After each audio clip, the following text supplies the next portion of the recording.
5, 4, 3, 2, 1. Coming up next on the Jeff Crilley Show, a woman who has dedicated her life to giving back through the healthcare system, and now she needs that system herself. That's next.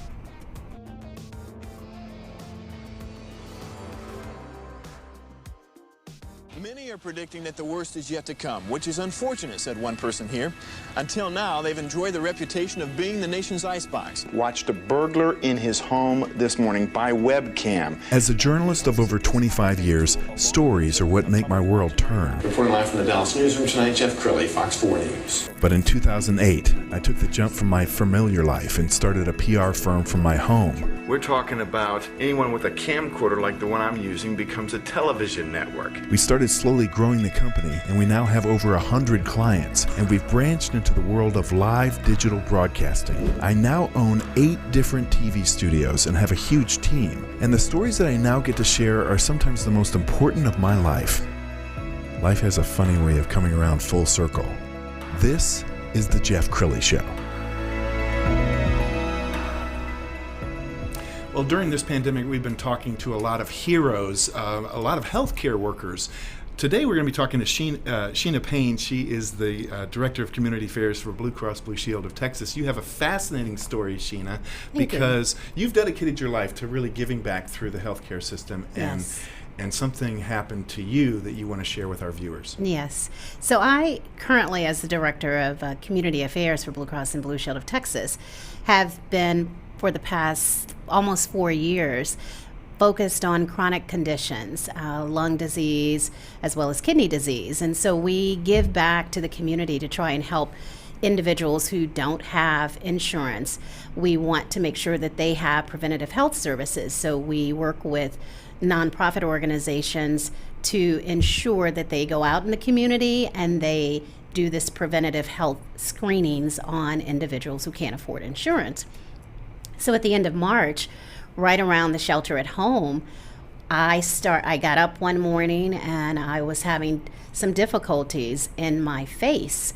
And I thought, well, that's odd. Why is my nose and my ear and my head bothering me? And so then I started down this quest of, going to various doctors, getting diagnosis after diagnosis, only to find out at the beginning of August that I was diagnosed with lung cancer.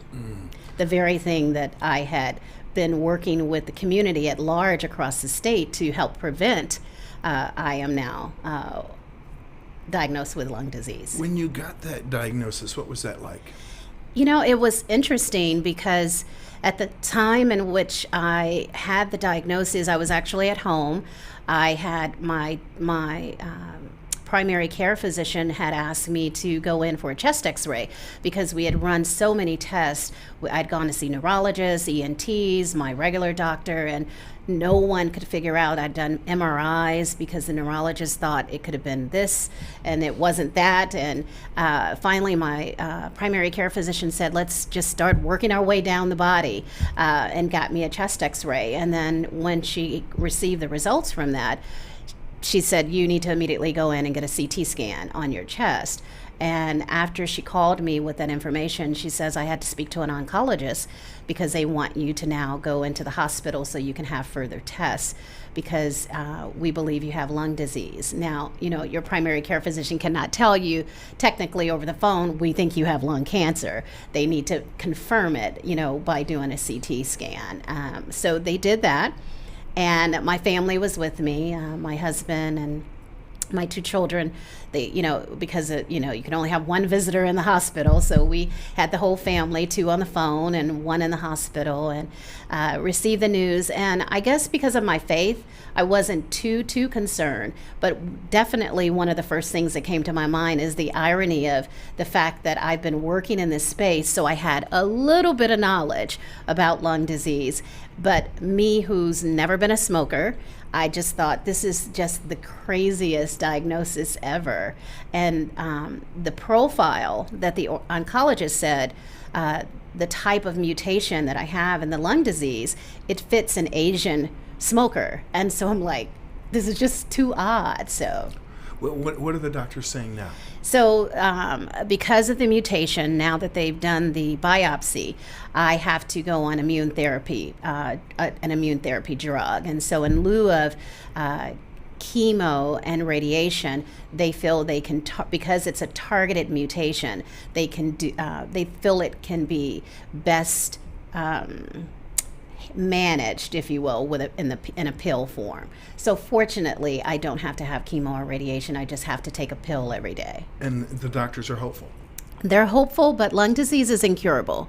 So because of the where it's located in my lung, they say that I am at stage 4, which is kind of, again, incredible, but they do feel it can be managed as best it can. Wow. Well, you certainly have always had empathy. Absolutely. But to walk a mile in their shoes, that has to really hit your heart. It does. But I think what hit me the most is thinking about the millions of people in our state who are uninsured, and really me being an employed individual with insurance and thinking about them without insurance. It really made me an even stronger advocate that we have to, as corporations, be more socially responsible and helping empower people who cannot afford various different things, including things like health insurance.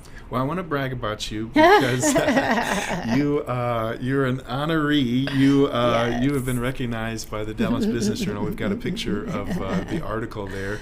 That Women picture. in Business Award for the DBJ. And what was that like, receiving that? You know, it was. I have been in Dallas for we relocated to Dallas in 2001 from the Midwest. So coming to the South was very interesting in and of itself, culturally, everything. And we have made Dallas our home. And to see almost 20 years later that I'd be recognized by the Dallas Business Journal was just truly honorable. I've always respected the Dallas Business Journal and the work that they do, but to be among an honoree among so many other women, I was just flattered, and especially during a time like this in my life. Yes, and Blue Cross Blue Shield is a company that absolutely cares. We've got a little clip. It's a commercial that you guys are running right now. Let's go ahead and run that. Okay. People will always come and go in our lives. But we all know those few who never left, because they always leave you with so much more. The ones who make you stronger, build you up when you're broken down. The partners who've always had you covered.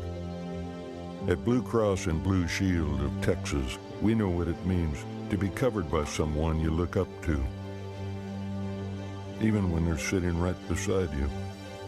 To be covered by someone guiding you through more than just the routine.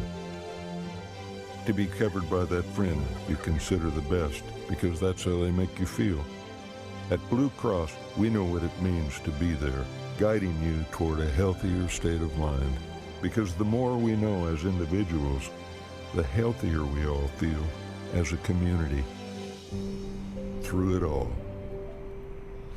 Wow. And I think there are a lot of people watching right now who have no idea about the charitable arm of Blue Cross Blue Shield of Texas. That's got to be rewarding to you to work for a company that cares so much. It is. You know, a lot of people don't realize too, when they think about Blue Cross and Blue Shield of Texas, they think we're all the same kind of entity or company across the country. But Blue Cross and Blue Shield of Texas is one of 5 state plans that make up Healthcare Service Corporation. So we have Texas, Oklahoma, New Mexico, Montana, and Illinois. And our work is similar across all 5 states.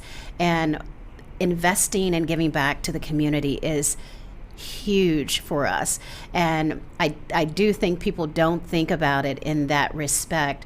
And in Texas alone, we for example, have served on an average year, we will serve close to 2 million people that are uninsured across the state. We do our best to try and go into the rural areas. We try to provide preventative health care services like kidney screenings, lung screenings. We do dental, vision, eye screenings, and we provide flu vaccines and free immunizations for children to go to school. So we do a lot in the community, and in addition to that, we also build playgrounds. Last year we built our 50th playground in Texas, and these are done normally at YMCA's, Boys and Girls Clubs, at schools that are Title I schools that don't have a playground. And we went into the valley, I'd probably say a couple years ago, and had no idea that the playground that we were building was the only playground in that entire community. So it's things like that that really make us who we are from a charitable perspective.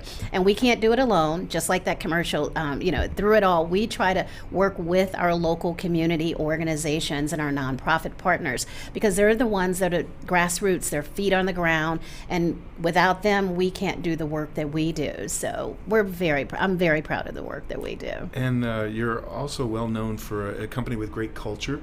What was the reaction of your bosses and coworkers when they found out about your diagnosis?